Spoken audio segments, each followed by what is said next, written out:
when Nancy Andrews, of Commack, NY, became pregnant after an in vitro fertilization procedure at a New York fertility clinic. She and her husband expected a new addition to their family. What they did not expect was a child whose skin was significantly darker than that of either parent. Subsequent DNA tests suggested that doctors at New York Medical Services for Reproductive Medicine accidentally used another man's sperm to inseminate Nancy Andrews' eggs. The couple has since raised baby Jessica, who was born October 19, 2004, as their own, according to Wire reports. But the couple still filed a malpractice suit against the owner of the clinic, as well as the embryologist who allegedly mixed up the samples.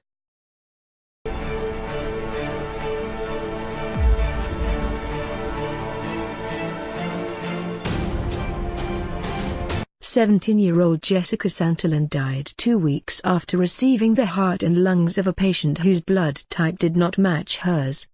Doctors at the Duke University Medical Center failed to check the compatibility before surgery began. After a rare second transplant operation to attempt to rectify the error, she suffered brain damage and complications that subsequently hastened her death. Santillan, a Mexican immigrant, had come to the United States 3 years before to seek medical treatment for a life-threatening heart condition. The heart-lung transplant that surgeons at Duke University Hospital in Durham, NC, hoped would improve this condition instead put her in greater danger. Santillan, who had type O blood, had received the organs from a type A donor. The error sent the patient into a coma-like state, and she died shortly after an attempt to switch the organs back out for compatible ones failed. The hospital blamed human error for the death, along with a lack of safeguards to ensure a compatible transplant. According to reports, Duke reached an agreement on an undisclosed settlement with the family. Neither the hospital nor the family is allowed to comment on the case.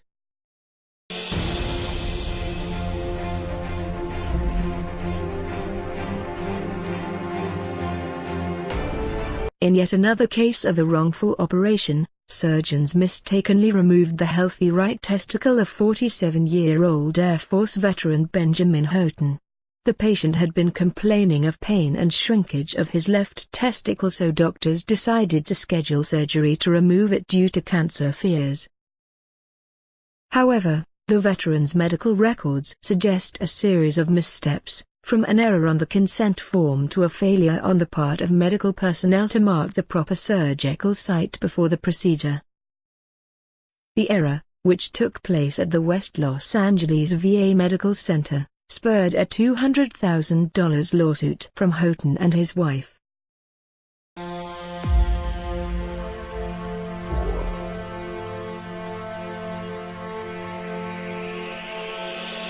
Donald Church, 49, had a tumor in his abdomen when he arrived at the University of Washington Medical Center in Seattle in June 2000. When he left, the tumor was gone, but a metal retractor had taken its place. Doctors admitted to leaving the 13-inch-long retractor in Church's abdomen by mistake. It was not the first such incident at the medical center. 4 other such occurrences had been documented at the hospital between 1997 and 2000. Fortunately, surgeons were able to remove the retractor shortly after it was discovered, and Church experienced no long-term health consequences from the mistake. The hospital agreed to pay Church $97,000.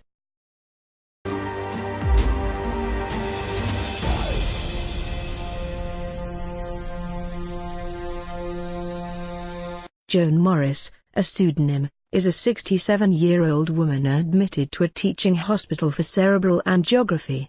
The day after that procedure, she mistakenly underwent an invasive cardiac electrophysiology study.